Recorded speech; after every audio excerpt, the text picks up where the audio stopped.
Pretty cool, huh? So guys, this is kind of embarrassing, but I'm running out of stunt ideas for the intro. I know what you're thinking, but Gunnar, you've only made 5 videos. How is that possible?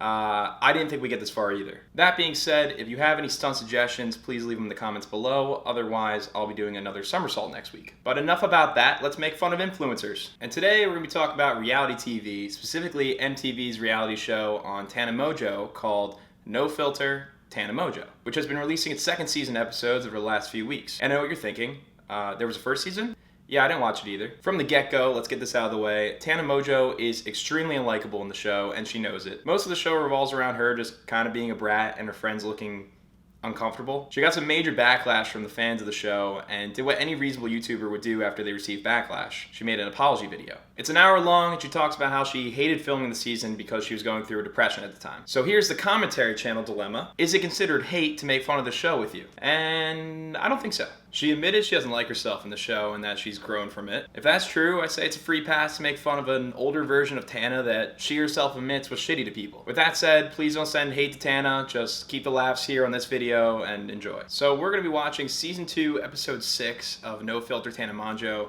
called Tana and Imari's Vegas trip goes scarily wrong.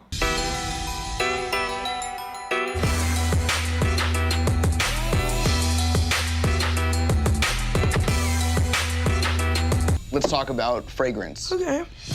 That's it. It's done. I love it. Throw me the perfume. Don't mess this up. Okay. Don't throw near my nose. I won't. Let's go! Fire. Alright, look, I don't really watch a lot of reality TV, so maybe I'm just new to this, but the way that editors use music and sound effects to make everything seem more dramatic will never not be funny to me. This guy tossed a perfume bottle approximately 5 feet, yet the sound effect suggests that should that perfume bottle break, some terrible shit's gonna happen. Oh shit. Death gas is airborne. Code red. Code red. Death gas is airborne. I repeat. Everyone leave. Everyone evacuate. Quarantine in another quarantine. Get the fuck out of here. Also, that sweater is dope. Just bitch right across the chest. Very impactful message behind it. And if you actually are a bitch and you do something shitty, it's not even like people could be mad at you because you literally gave them a teleprompter about what to call you. In terms of growing a social media star's business, one of the main things that you try to do is to create intellectual property which will be able to be here for years to come. Now, they do the typical behind curtain interviews that MTV has always done, which is cool and all, but it's the backdrop of the interview room that confuses me the most. It's like all words related to Tana, but most of them are just really insulting. You got scandalous, narcissist, fuck up. I mean, Jesus, these producers are brutal. So our thematic decisions behind the backdrop in the interview room were really meant to encapsulate the idea of Tana Mongeau. You know, who is Tana Mongeau? And I remember I was in the writer's room and I turned to Jim and he looked back at me and it just clicked for me and I said, fuck up. Need to be careful with timing. That's like literally the only thing. If we're gonna hit the February sales for Valentine's Day, Okay. we need to make this happen before the Chinese New Year, which is actually kind of coming up soon. Why? Because a lot of the products are from there. Imari's surgery is next week. We also have to consider that when considering the launch. Because you're gonna be there with him in Vegas. Yeah. Ugh, a classic scheduling dilemma we've all been in before. When you're trying to launch your perfume brand on one day, but you totally forgot your friend's nose job surgery is the same exact day. I hate when that happens. It sucks. The 24th is literally the best date business-wise, I promise. It's just like Jordan almost wants to make my life more difficult. All right, man. I left all my trash for whoever. Thank you so much. Anytime. You know what? I'll get that. Don't even I'll worry see you about in it. Vegas. Yeah, so here was the main thing that people were pissed about. This guy Jordan is her manager and he's just trying to keep the perfume launch on track and she gets all mad at him because of her own personal scheduling conflict. And then she leaves her trash behind because fuck Jordan for doing his job. But she did warn him that she's a bitch. I'm telling you, you can get away with whatever you want when you're wearing that shirt. I really need one of those sweaters. Just cut in line at the movie. Whoa, what do you mean cut? What are you talking? Huh. You must not see my shirt. See, right here? Yeah, I'm a bitch.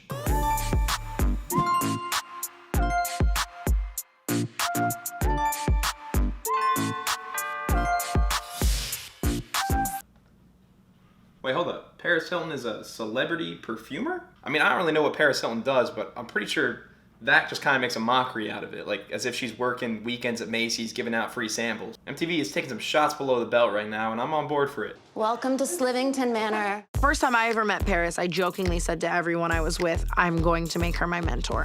I didn't think it would happen, but Paris somehow obliged. I am just her charity case in reality, but... Holy shit, look at that dog. That dog 100% never leaves the hands of Paris Hilton during the day. I mean, the poor thing looks like it has polio. If you place that dog on the ground, its legs would just flatten beneath it like a newborn deer. It would have to swim around on the ground like a Roomba to cover any distance. What was your first perfume? This is the OG Okay. Wait, Paris Hilton. Oh my God. So I just I was thinking of names, and I was like, Paris Hilton. Tell me why mine's Tana by Tana. Wow. Yes. So you're naming it Tana by Tana? I think so. I love that. I feel like I sense a little sass there. I love that. But like, you heard me say mine was called Paris by Paris, right? Who do you think you're fucking with? She just turns on her. I'll put you out of business before you even hit the market, bitch. My best friend is having surgery in Vegas. It's a septioplasty, and I promised him I would go. And my manager is like trying to force me to launch on this same date. And I'm like, that's like a recipe for disaster, in my opinion. Okay, so please do not like ruin your entire fragrance launch for a nose job. Like, come on. Oh, fuck. Paris is fucking dropping some truth bombs on her. I'm not being a bitch. But No, you're like, being- I'm this being is real. why I come This to you is for why advice. I'm a boss. This is why I'm boss. It's funny that the only person to put Tana in her place is somebody that's more successful than her. Tana's manager. This launch day is the best possible day to launch. Tana? No. Paris Hilton. This launch day is the best possible day to launch. Tana? Yeah, I kind of had a feeling. Everywhere in Vegas has a memory. Like, you can't drive around anywhere here without being like, stole from there, someone there, like, ex-boyfriend lives there. Yo, we're banned from that McDonald's up there. I'd say Tana and I have been kicked out / banned from at least 10 places in Vegas. How is that even possible? At least 10 places? And McDonald's being one of them? At McDonald's, you can have homeless people having sex in a booth and they're still probably okay. What terrible shit are you doing at McDonald's that gets you the boot? I'm genuinely curious. I want to see how ghetto one of my old houses was. Go left here. It's like the first left. Oh, really? Do you remember the exact house? Yeah, for sure. This one? Yeah. So ghetto, huh? Isn't that so insane that I lived there for like 5 years? That house isn't ghetto. That looks pretty average mid-class suburban, honestly. Ew, it's so ghetto. Okay, can we leave? I'm so happy that I never have to live like this again. Yeah, I'm down to dip. Bro, what? Unbeknownst to Tana, there's probably a very nice family inside enjoying dinner, unaware that Tana's outside in her Range Rover like, oh my God, it is a shithole. I can't even look at it anymore. Just drive, just drive. What a boss bitch she's become. It really does show how determined of a person she is. I'm so proud of her. And no wonder she's so classist when you have friends like that supporting her behavior. She's a boss bitch. Mostly a bitch, but she's also my boss, so I call her boss bitch. I can understand you seeing your old house and realizing how far you've come, but that difference doesn't make that house not nice. It just makes it not nice to you, which is incredibly out of touch. So meet Debbie. This is the mom of her friend who's getting the nose job surgery, and she absolutely despises Tana. So Imari just told me about your perfume line, and I wanted to know why you didn't tell me. I was gonna tell you over dinner. Did you get to pick out the scent? Yeah, I wanted to make like a rich version of like cheap hooker perfume that I used to wear in high school, which you hated, so. We couldn't have gotten something for more Chanel-like. Oh, Debbie. Like, I'm cringing. I kind of like it, but I'm cringing. so, which room am I staying in? The one down the street 10 minutes away at your own home? Nope, not happening. Because y'all ain't getting up, and I know that. Yeah, we are. No, I you woke up will. for my flight today. Did you guys catch that? I know you will, but I feel like I'm living vicariously through Debbie in this show. So 8 a.m.? Yeah. I promise I'll be there.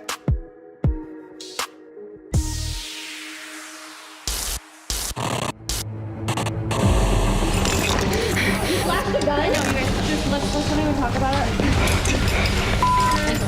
I just want everyone off the property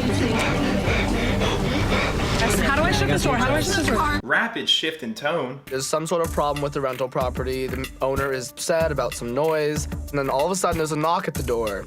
I open the door and I'm like, are you the house owner? And he goes, shut the up and get the inside. What is this? What? It looks so unnatural. It's like It's like you're doing like the Macarena or some shit. What the fuck is that? So apparently the owner showed up because he got a noise complaint and he flashed his gun at them. Yeah, it doesn't make sense to me either.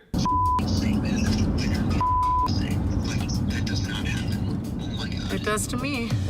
Imari and I both know where situations like this go. I mean, Vegas really is like running from bullets. Oh, is it? Is your life running from bullets? Excuse my skepticism, but you just called a mid-sized home ghetto not too long ago. So, are you sure you're running from actual bullets? Or maybe they're just airsoft guns or maybe Nerf darts? Because in that case, I too had a childhood running from bullets as well. So that concludes this episode of No Filter Tana Mongeau. On second thought, I actually kind of think it's shitty to blame depression in the apology video on being mean to people. But maybe that's just me. Either way, reality TV is over-dramatized anyway, so I thought it'd be fun to break down and make fun of. You know what'd be really funny? Is if somebody filmed a reality TV show about being quarantined. Yeah, come to think of it, I wonder what that would look like.